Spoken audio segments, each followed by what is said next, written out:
Bonjour, sur Kinescope, aujourd'hui on va parler du mouchage de votre bébé.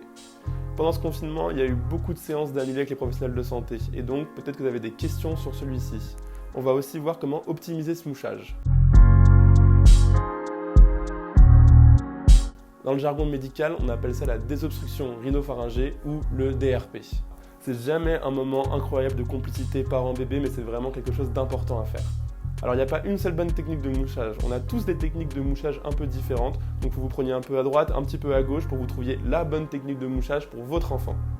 Aujourd'hui, on va faire avec les moyens du bord, on va faire avec les images trouvées sur internet, mais à la fin du confinement, on fera une vidéo plus complète à mon cabinet avec tout le matériel. À la fin de la vidéo, je répondrai à toutes les questions que vous avez posées sur notre Instagram, d'ailleurs je l'affiche ici pour ceux que ça intéresse. On va commencer par ce qui vous intéresse le plus, la technique pour moucher le bébé. J'aime bien être de côté pour moucher le bébé. Si vous êtes seul, ce sera plus facile. Je vais moucher le bébé des deux côtés car il faut absolument sortir les sécrétions des deux narines. Au niveau du dosage du sérum Phi, moi je mets environ une demi-pipette par narine. Plus, je trouve que ça fait beaucoup pour le bébé, surtout dans les 6 premiers mois de vie. Au niveau de la pression, on appuie juste simplement sur le sérum pour qu'il coule dans les narines. On évite d'appuyer trop fort pour mettre de la pression dans les narines. Ça peut être désagréable, voire agressif pour le bébé. Une fois qu'on a mis le sérum Phi dans la narine, il va falloir sortir les sécrétions.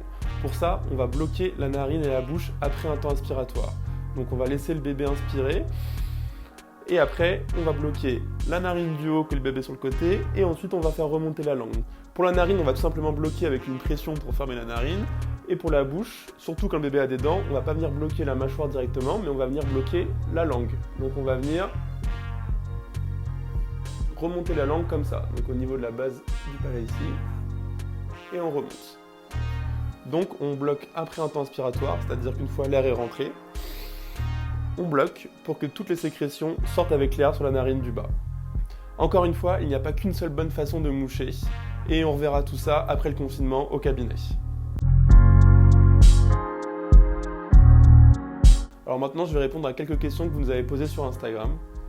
Si votre bébé n'est pas malade, quelques mouchages par semaine, c'est très bien. Mais par contre, si votre bébé est malade, surtout dans certaines pathologies comme la rhinopharyngite ou la bronchiolite, il faut faire plusieurs mouchages par jour et surtout avant les repas.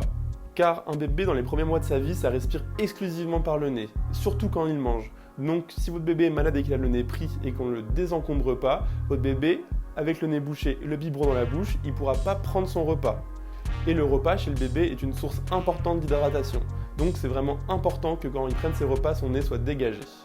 D'ailleurs, le fonctionnement respiratoire du bébé fera l'objet d'une prochaine vidéo, donc n'hésitez pas à poser vos questions en commentaire. Alors, à titre personnel, je ne suis pas un grand fan des mouches bébés. Après, je comprends que ça puisse être une bonne alternative, car comme on l'a dit précédemment, le mouchage, c'est pas le geste le plus sympa entre le parent et le bébé, et que c'est pas un geste si facile à faire au début. Mais c'est bien de maîtriser le DRP manuel, surtout quand votre bébé sera malade, et en plus, je trouve que quand ils sont plus grands, le mouche bébé, c'est quand même moins pratique que le mouchage manuel. En plus, le dernier avantage que je trouve au DRP manuel par rapport au mouche bébé, c'est que le DRP va aller chercher vraiment les sécrétions très loin, jusqu'à l'arrière-nez, ce qu'on appelle les coanes, alors que le mouche bébé va plutôt aller chercher les sécrétions qui sont vraiment présentes que dans les narines.